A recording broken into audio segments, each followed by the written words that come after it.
What's going on, JDC channel? Welcome back. I appreciate all the loyalty and I appreciate all the new subscribers that are coming in. My channel is going to give you some of the updates for some of the stronger cryptocurrencies out there. There hasn't been much action going on lately. There's been um, a little bit of a recovery. We're showing some resistance on the lower levels, but overall, everything seems to be pretty average. The dip was normal. It wasn't unexpected. So we're just really monitoring what's going on. But before I get started on today's analysis, I just want to ask you guys, if you really find this information useful, please subscribe, like this video, and hit the notification button so you can get all the latest updates whenever I post a video. And this is not financial advice. I will not tell you to buy, hold, or sell. I'm giving you the facts. You do your own research and do you make your own informed decisions. All right. So after that little crash, things were crazy. We saw this big, massive drop here around the 17th. The January just was not a good month. But an uninformed investor would say, "Oh, it's been a terrible month. Bitcoin has been performing horribly. All the cryptocurrency has been, doing terrible. It's on the down. I'm backing out."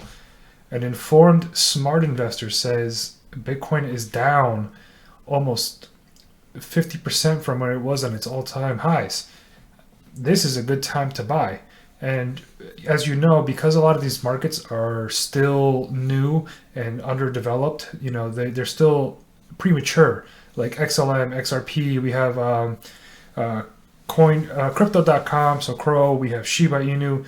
They're all going to get dragged down with Bitcoin. I think in the future, as we start to get more and more investors into the system, I think Bitcoin's going to lose some of its dominance. It's still going to be strong, but it's not going to control the rest of the market as it does now, right? So Bitcoin goes down, everything else goes down with it. But again, an uneducated investor, it's going to say, this is bad, crypto's done, it's a terrible investment. The smart ones say, this is a time to buy, time to accumulate. Time to get your cryptocurrencies at, like I like to say, at the best Walmart discounts. You don't want to buy it at the all-time high. You want to buy it down below. So it looks like Bitcoin hit a resistance just above 30,000, which is good, and it's starting to bounce back up. That's very bullish on my end. I think if it hits and stays above the 40, that's when the real bullish indicators come in. If it hops back up above 40 and stays there, you could see some very nice movements. Now let me hop over to XLM. So XLM, I drew these lines here to show the path that it was bouncing in between. And then, we had the news, we have the government wanting to add regulations, the inflation, just all the problems. It caused it to drop below this line. But we bounced and we're starting to sit here. Now, what do I think is going to happen? I think it's going to slowly continue to, bounce around this range from here to around down here. It could potentially drop a little lower, but I really think it's preparing itself for this type of movement, right? So I'm thinking it's getting very close to a parabolic rise.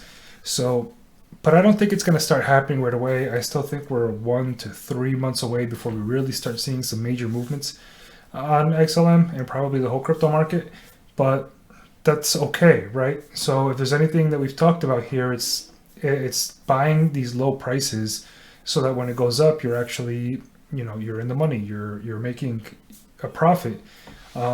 So is this a time to buy? Yes, absolutely. I've been accumulating this whole time. I've been accumulating nothing but XLM.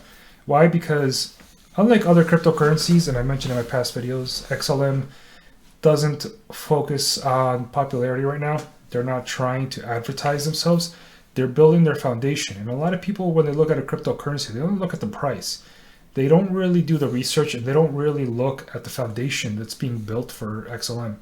And this, in my opinion, is one of the few cryptocurrencies that has one of the strongest foundations in the entire crypto market.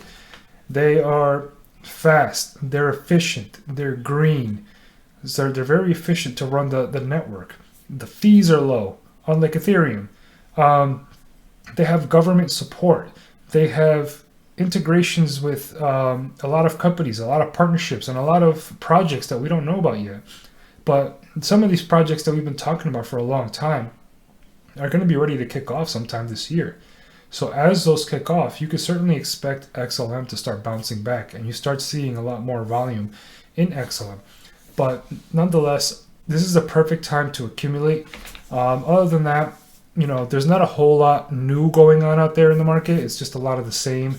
And I think, I've been in this position many times in the past, and every single time I was in the past. Now, when I first started, I would have sold. When I see these big drops, I would have sold. I would have taken my losses and said, at least I recovered some of my money. But being a matured investor and being somebody who's educated myself a little bit more into cryptocurrencies, I know to hold. I know to buy these dips. And I've been doing a lot better in my portfolio. But just keep in mind, I've seen it in the past. You sell out of fear. You're worried that the market's going to come down, and then comes these parabolic rises. And when these parabolic rises come in, it's not uncommon to take a little bit of profit off the top, so that you're not playing with your money now. You're playing with the house money. You're playing with the profits that even if you lost it, it's okay because you initially never had it in the first place, right? Or you could hold. You could be a very, very long-term holder, like probably I will. I may take a few profits off the top, but in reality, I want to keep accumulating these dips whenever possible, so that in the future, when Stellar is a very, very strong cryptocurrency, and I believe Stellar is going to be one of the top 10 cryptocurrencies, if not rivaling, the top 5. It could, we don't know what's going to happen, right? I mean, I could put this video out now and maybe it'll be 5 years before it even reaches the top 10. But I am a strong believer in Stellar. It's one of the few cryptocurrencies that I'm actually investing in now.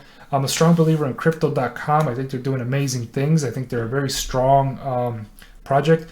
And there's another cryptocurrency. And, I was reading this article and watched a video on it too, on an interview with the founder of FTX. I believe it is FTX. Sorry if I'm wrong. You can correct me in the comments if I'm wrong. But the CEO of FTX, he was a young guy, and he wanted to become a millionaire for the sole purpose of giving away his money. And he wanted to donate it. So this guy created this exchange, and within the first year or two, this guy became a billionaire. So he created this big company. It's very successful. It's just an exchange where he could buy and sell cryptocurrencies. And what he was doing as it started was he would buy Bitcoin in the US for $10,000. And then he would go to the Japan market where it was selling for $11,000. And he made a couple million within a very short window. I think a couple of months. And what does he do? He helps a lot of people. And this to me was very inspirational. For somebody nowadays to become a millionaire, billionaire, not be greedy with their money and donate it. I mean, he's planning to donate billions and billions of dollars in the next 10 years. Could even surpass trillions at some point, what his company is making and how much he donates. So that to me was very impressive. The guy drives a very basic car. I think it's like a Toyota or something.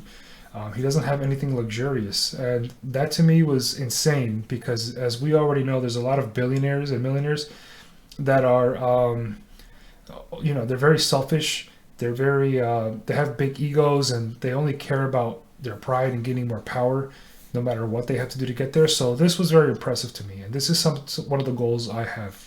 I find it as somebody to look up to, where I could turn cryptocurrency from hundreds of thousands to millions and be able to help other people.